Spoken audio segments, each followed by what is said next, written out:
Ketu in the first house और Rahu in the seventh house आपने कई बार सुना होगा कि केतु जब फर्स्ट हाउस में होता है तो कई बार ऐसा कहा जाता है कि इंसान की जो मृत्यु हुई है पास्ट लाइफ में वो किसी के धोखे की वजह से हुई है।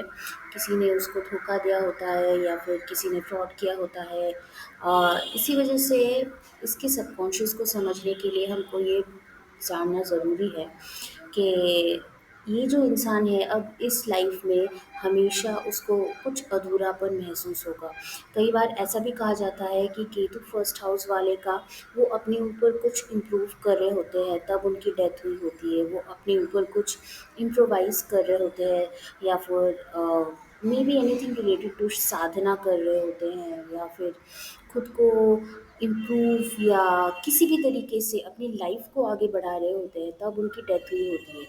तो इन सब लोगों की जब डेथ होती है अभी इस लाइफ में वो जब आते हैं तो उनको हमेशा वो जो अधूरा प्रोजेक्ट है वो याद आता है।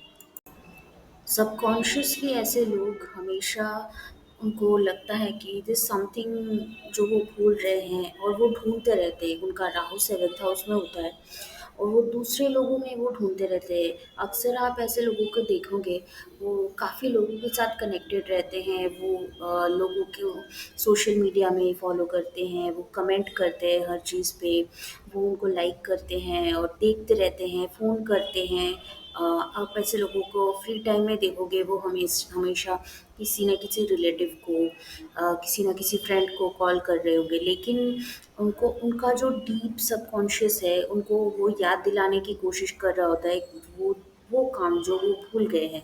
और ये काम आपको तभी याद आता है जब आपका दशा अंतर्दशा जो भी है वो आपको इसके लिए सपोर्ट करे।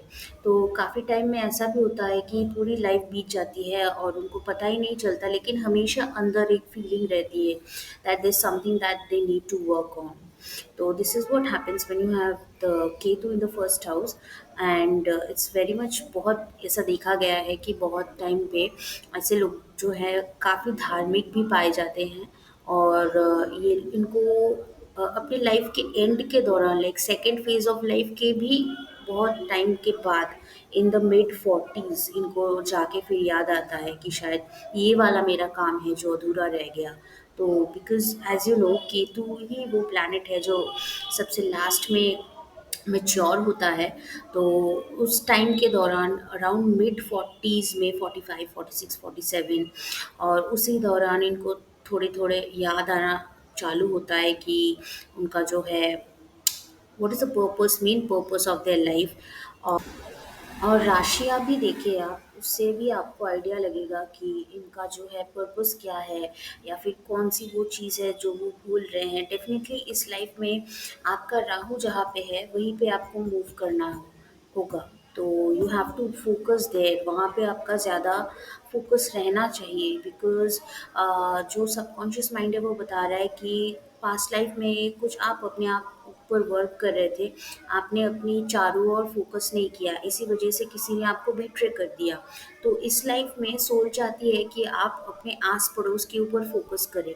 इसी वजह से जो है ये लोग बहुत ज़्यादा दूसरों के साथ कनेक्टेड रहना पसंद करते हैं। अपने स्पाउस के साथ ये लोग बहुत ज़्यादा कनेक्टेड रहना पसंद करते हैं क्योंकि बहुत डीप कर्मा है जो वहाँ से अटैच्ड हुआ है और उसको समझने की इस बार सोल कोशिश करता है क्योंकि उसको पता है कि उसका जो मेन एम है जहाँ पे केतु सिचुएटेड है वो उसका एम था लास्ट लाइफ में और उसको फुलफिल करने के लिए उसको पहले अपने आस पड़ोस को समझना पड़ेगा, अपना एनवायरनमेंट समझना पड़ेगा और इस लाइफ टाइम में आपको वहीं पे फोकस करना है। उसको आपको you have to incorporate knowledge, आपको ज़्यादा से ज़्यादा उस उन चीज़ों की तरफ नॉलेज गेन करना ज़रूरी है और ये तभी होगा।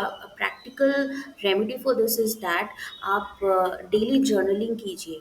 आप लोगों से मिलते हैं, उनसे बातें करते हैं और एंड ऑफ द डे आपके माइंड में जो आता है रिगार्डिंग कि किसने आपसे क्या कहा, आपको उससे कैसा फ़ील हुआ, आप एक जर्नल में लिखना शुरू कर दीजिए, क्योंकि केतु जो है ना, जो प्लैनेट, उसको इट डजंट हैव आईज, उसका हेड नहीं होता, तो उसके सिर्फ हाथ होते हैं। And you will many a times fail to understand, मतलब उस राहु जो आपको सिखाने की कोशिश कर रहा है ना, वो आप अब्जॉर्ब नहीं कर पाओगे जब तक आप उसको लिखोगे नहीं, उसको देखोगे नहीं, फिर उसको पढ़िएगा, फिर आपको ना क्लैरिटी आएगी कि एग्जैक्टली आपके लाइफ में क्या हो रहा है, और लोगों से इंटरेक्शन करने के बाद सोसाइटी में, समाज में, अपने रिलेशनशिप्स में आपको क्या सीखने को मिल रहा है। उससे आपका इंटीग्रेट होगा नॉलेज, उससे आपका फास्ट ग्रोथ होगा, कॉन्शियसली एंड सबकॉन्शियसली। जर्नलिंग वैसे भी कहते हैं कि सभी के लिए अच्छा होता है, लेकिन इस प्लेसमेंट वालों के लिए मुझे लगता है कि ज़्यादा अच्छा होगा।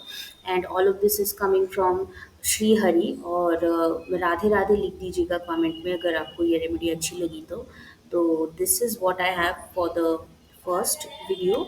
आई will tell you more in the next. Bye bye.